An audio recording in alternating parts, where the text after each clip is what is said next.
Time now for sports on 104.7 The Cave. Here's Ned Reynolds. Mike, the intern Ned Reynolds. Up until this point, I usually would say, yes, I'm the most insane person to try and come into work on a day like today, but there was another guy who would also be right here next to me, but it's too slick for Ned to get out. So, through the power of the telephone, Ned and I are going to do this conversation today. How are you, sir? Well, there's one thing that I do not want to do, and that's lead the league and falling on your butt. This morning. Yeah. Jeez. Ned's staying in, and that was because I made him. So don't think that he didn't want to try. I just made him stay at home. Fire away, man. Fire away. Anyway, Chiefs, Bills in Buffalo. It looks like the Kingdom got the revenge they wanted. It was a really, really good football game, and in all honesty, Mike, it was probably, in my opinion, the best of the quarterfinal football games that were played. Next week will be the semifinals, and yeah, the Chiefs really will be there. You know, I felt like right from the get-go that the Chiefs were, well, the superior team. Mahomes only threw the ball 23 times. That is all. That's most uncharacteristic for him. He did complete 17 of them, and the 2 of them were for touchdowns. Josh Allen threw the ball more yards than Patrick Mahomes did. He also ran the ball more times than Patrick Mahomes did. And when you take a look at the total numbers, here the Buffalo Bills outdistanced the Kansas City Chiefs. But it was the big play and Kansas City's defense. They limited, I was really proud of the way they limited Josh Allen. He completed 26 passes, but that was for under 200 yards, 189 to be specific. And when they did run the ball, yeah, Buffalo did control the game on the ground, but you can't do that solely, and Kansas City was able to come up with the big plays. Mike, I really do feel like a contributing factor in this game was the Buffalo injuries. They had key people out of their defense, and you saw the defensive back. Here's Kelsey, who is so wide open. It was ridiculous for one of the touchdowns, but I think that came back to haunt Buffalo and, in fact, resulted in their loss. I'm interested to see what the Baltimore Ravens have for Kansas City. You know, it's like I've said for years, this game is a game of attrition, and whoever's standing the tallest and proudest, the healthiest at the end, is usually the victor. The one thing that kind of perplexed me, and I everything you said, I agree with 110%. It was a great all-team win for the Chiefs. Not a whole lot of special teams because they weren't on the field, which was awesome. That's the kind of game you want to win. But the thing that kind of blew my mind was towards the end, Buffalo's run game was great. I mean, they were able, that was something I kept calling from the get-go. It's going to be short games. It's going to be check downs. It's going to be 4 or 5 yards at a time. That's how they're going to try and win, and that's exactly what they stuck to until the final 2 or 3 minutes when Sean McDermott decides, no, it's Josh Allen's turn. You're going to throw the ball, baby. And that's what put their kicker in a really hard position. Missing that field goal, we win the game. Mike, I couldn't possibly agree with you anymore. When McDermott changed up on that and did go to the aerial game, I thought, what are you doing? You're controlling the game on the ground. You could get that ball. Now, having said all that, Kansas City's linebackers really came to the fore when they did try something on the ground, and that helped to limit what Buffalo could do. Still, the poor kid, and I feel a little bit sorry for him. That was not an easy field goal attempt that he had. But, you know, wide right. Is there poetic justice there? Wide right to miss it again. But the difference is Mahomes and Allen and their attack in the game. Really felt like at the very start that if the Chiefs could shut down Buffalo's running game, that the Kansas City Ball Club would win.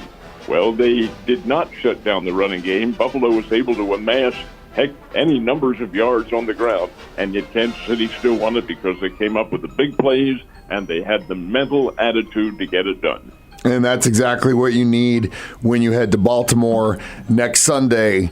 2 p.m. is the first conference championship game will be played on Sunday in Baltimore against the team that's going to do exactly what the Buffalo Bills did. Keep it on the ground, short gain. Lamar doesn't have a big bombing arm, so he's not going to try and bomb it down the field. It's going to be short, check down passes, and it's going to be the exact same script the Buffalo Bills tried to play against the Chiefs. And that makes me feel good because they were able to pull it out against a very, very tough team last night.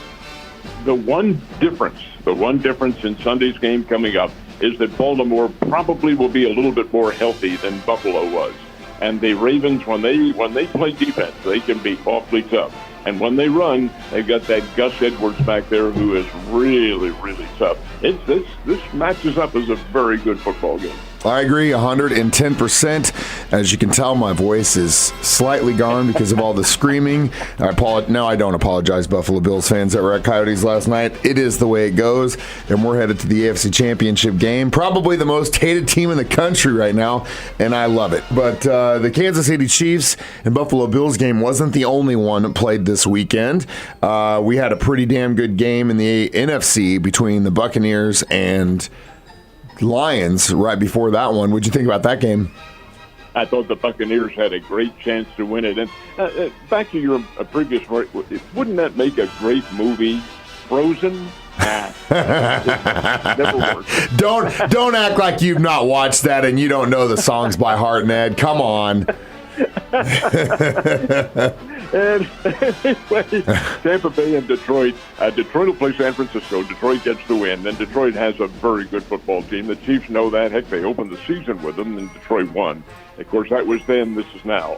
Still, the Tampa Bay Buccaneers really put on a good show. Baker Mayfield, a nice job of quarterbacking that team. They have a very good component parts about them and really put on a big surprise. Had a chance to win it or at least get back into the contest in the final minute, and Mayfield throws a pick. Still, I think the Detroit-San Francisco game, I really have to give the nod to the 49ers in this one next week. But wouldn't that be appropriate here to have San Francisco against Kansas City for another Super Bowl? You never can tell, folks, what might happen. I don't want San Francisco. I want Detroit, and I want revenge from that first regular season game. I'm all for them helping out their city until they're facing across the aisle from us, and then it's a whole other ball game. And I want them. I don't really care about the 49ers. We've already given it to them. I'd rather give it to the Lions again. They deserve every bit of it. I hear you. So, college basketball, how do our local teams do? Well, the Bears, honestly, Mike, I do not know what's happened to this team. They are not playing very well. They lose to an Illinois State team that was under 500, a team the Bears should have beaten. Bears could have beaten. And in the latter part of the second half, I don't know what happened to Missouri State, but they lost their concentration, couldn't shoot. They only shot 34% from the field, and that is not adequate at all. Didn't play badly otherwise, but Illinois State's not in their ballpark, and yet the Redbirds won it by a score of 69-60 over the Bears, who get the number one team in the Valley Wednesday night here in town. The Drake Bulldogs come in here, and they are very, very good. Lady Bears won both their games, walloped Evansville on Friday night. Not a surprise, Evansville is not very good at all, and beat a fair Indiana State team yesterday over at the Great Southern Bank Arena. Okay, so you get a couple wins for the Lady Bears. The Drury teams were on the road at Kirksville, played Truman State. The ladies won big over at Truman State by big, we're talking in relative terms, by 10 or 11 points, somewhere around there. Good, solid contest. The guys didn't fare very well. They faltered down the stretch, and Truman State won that game. So Drury's teams split. And up at Missouri, the Tigers are having the same problems the Bears are. They are not getting the wins the way everybody thought they were going to. Florida came north into Columbia, Missouri, and beat the Missouri Tigers, and beat them by double digits. And that just is not the way Coach Gates had this Missouri team formulated for the start of the year. But we'll see. Maybe things down the stretch will work out, and when tournament time comes around, it'll all change. We hope that's the case. That's the hope. That's the dream. And, you know, what's funny is yesterday, even though we were all celebrating for the Chiefs headed back to another AFC Championship game, there was something else that happened in the pro sports world that was kind of an anomaly, wasn't it? This has not happened in 33 years. Pro golf, of course, the tournament is the American Express tournament. It's out at La Quinta, California, and many of the big names were in that competition. This is the start of the American portion. By American, I'm talking about the lower 48 tour of the PGA. They start in La Quinta, they go to La Jolla, California next week. Bottom line is this: most of the big names were there, and who won it? Nick Dunlap. Wait a minute, who?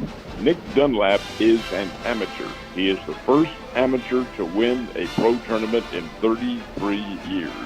You say, an amateur? What happens to the prize money? I'll tell you what happens to it. He doesn't get it. That's what happens to it. I guess it goes back into the PGA fund somewhere, but he's an amateur sophomore at Alabama, 20 years old. He is not an unknown, surprisingly enough, because Nick Dunlap is the reigning U.S. amateur champion. He won that last summer. But now he tried the pro event as an amateur and wins the doggone thing with 29 under par. How rare is this? Not the score, but the fact that an amateur wins a pro event. Big deal. A very big deal. Huge deal. And before you start feeling bad for the kid about not getting any of the money, he's going to get it in other ways, so I wouldn't worry about it. And he's going to get plenty of it down the road. 20 years old, winning a pro tournament like that, he's going to be just fine. Ned, you stay inside, stay warm, go back to watching whatever it is you watch on TV when there's no sports on, and I'll hold down the fort here. I'll see you mañana. Don't ask, man. Don't ask.